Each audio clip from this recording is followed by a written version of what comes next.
Mhm. in the potato cold storages, and we have reached a saturation level in potatoes or red chilies.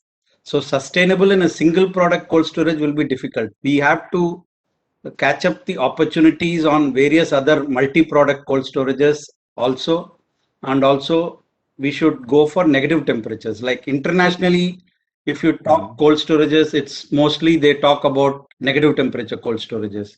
Whereas in India, we have a lot of positive temperature cold storages, but there is a shortage of negative temperature cold storages. That is mainly due to the reason our consumer like consuming pattern. We are more used to eating fresh products, so people don't go for frozen products. So I think that's the reason, but it is sustainable because with the population expansion into cities, people will be eating a lot of ready to eat food. So there will be a lot of multi-product cold storages will be definitely sustainable. But single product at remote locations for that has reached a saturation level. I think now Shirish has put the Yeah, presentation. yeah, it's good. I think I'll go to the presentation first. Yeah. So basically, this is a presentation. We have all been speaking about the losses, about 35 to 40%. I would say that maybe in my 30 years career, the percentage is not reduced. We have been speaking of reducing the losses, but it's still at that 35 to 40%, even though a lot of improvements have happened in supply chain and cold chain. And as my fellow speaker, Mr. Pankaj said, a lot of happenings are happening in logistics improvements, but still the wastage is, if you cumulatively add, it is almost 40%. But the main losses in India is in the pre-harvesting stage because of how you grade the product, harvest the product. There you have the maximum losses. And once it comes to the cold storage, definitely the shelf life is extended. And again, the lossage is again in the breakage in cold chain. Once the product goes out of a cold storage, we don't transport in a reefer vehicle mostly. We transport in a normal vehicle, or it is the product is left in the open for 3 4 days with a retailer, or in a uh, what do you call the cart person keeps the apples in his cart, which is not refrigerated. So the losses there happens more and in the harvesting area. Next slide. So the green cold storage is basically to give you a product all throughout the year, reduce the wastage, and also why we call it green is because it reduces the global warming effect, and it minimizes the post-harvest spoilage, extends the shelf life and quality and aroma of the product, and prevents the decay of frozen food products. Next slide, please. So green cold storage in the meaning, like we say that the refrigerants which we use, like initially about 150 years ago, we were using natural refrigerants.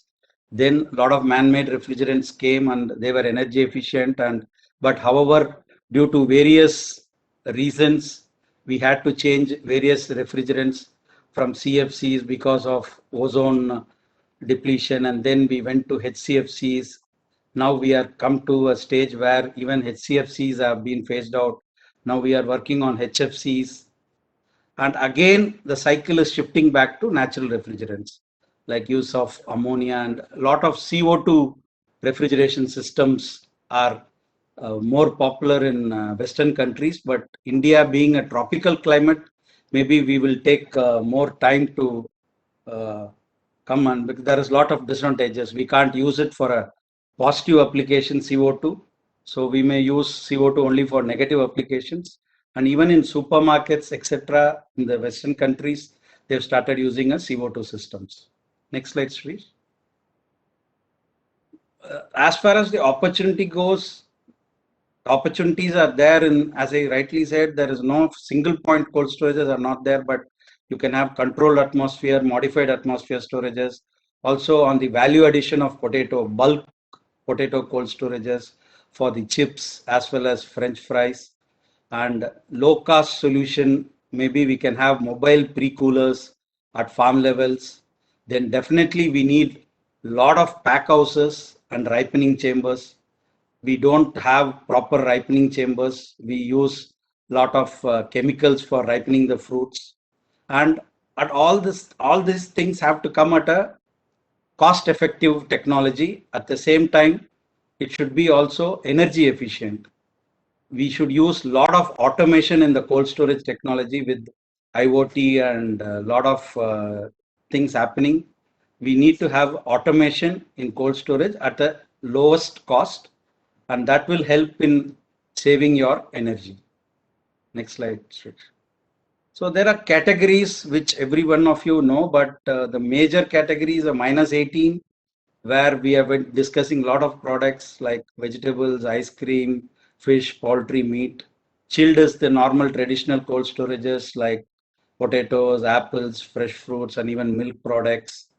And even fresh chilled chicken is one of the biggest opportunity for chilled cold storages.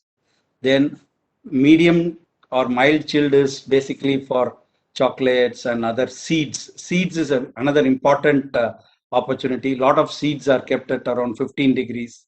And then a normal is dehydrated foods, pickles, oils, and I think it's not whole onion, it is basically onion flakes. A lot of places in Gujarat, they keep onion flakes at 15 degrees or so.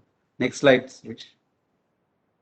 This is how a modern cold storage with racking system looks, where you can better utilize the air distribution as well as hygiene, and also the space requirement is properly managed. Next slide, Srish. These are energy efficient, eco-friendly equipments which are being used in cold storages. One of the latest innovations is screw compressors in the refrigeration field. Apart from the reciprocating compressors, now a lot of screw compressors are being used in food processing industries and dairy industries. And of course, air cooling units, everybody are aware. Next slide. Automation, as I said, is one of the most important thing which gives you accountability, also gives you data, and also you can increase your capacity. A turnover of products can be better, and also it reduces the energy cost. Thank you.